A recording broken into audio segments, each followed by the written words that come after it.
Hi, this is Boysenberry. Hope all is well and thank you for tuning in. I just wanted to go over a few of my thoughts on why THC levels in cannabis plants have increased over the years. They absolutely have increased over the years since I've been in high school. Some great one-hit wonders out there. It's just amazing what they've done. I think that they've implemented a few new techniques that I'm going to be going over today, and I think that it's really going to change the industry. And it's really not that far away from any of us who are cultivating at home.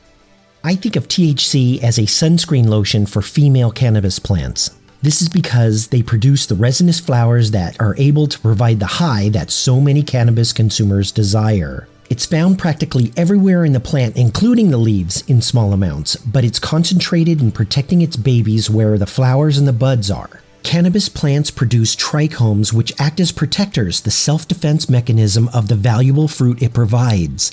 They protect the buds from animals, insects, and UV radiation, which also helps kill germs. The THC, or sunscreen, protects the plant from ultraviolet radiation. The ultraviolet radiation is part of the sun's light spectrum that reaches the earth. UV radiation breaks down into wavelengths that are invisible to our naked eyes, but not the plants. UVA, which accounts for 95% of the ultraviolet radiation that reaches the earth, is what can turn our skin brown. But it's UVB, which will cause sunburns and actually damage DNA in our skin. I believe that it's the UVB that is the catalyst for the production of the sunscreen lotion, or THC. The strength of THC has increased over the years. This is a fact. I believe that the increased potency of our cannabis comes from two main factors: plant genetics, of course, and the realization and implementation of UVB radiation in the flowering stage of cannabis plant growth. It seems to me that the amount of UVB that reaches the plant is going to determine the amount of THC found in cannabis. It seems to me that the amount of UVB that reaches the plant is going to determine the amount of THC found in cannabis.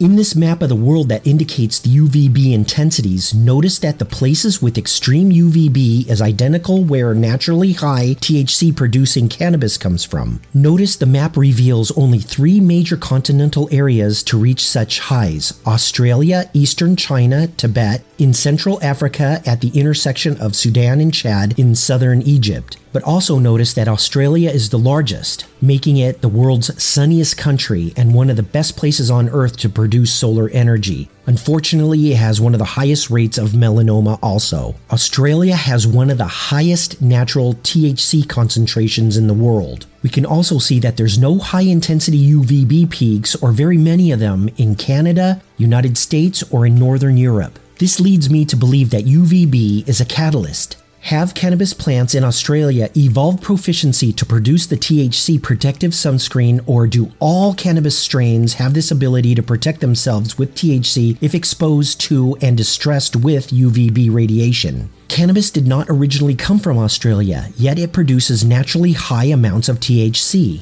I suggest that if you want to increase the amount of THC in your plants, begin to blast a UVB reptile light on your plants toward the end of the flowering stage cycle. Just make sure that you use protective eyewear.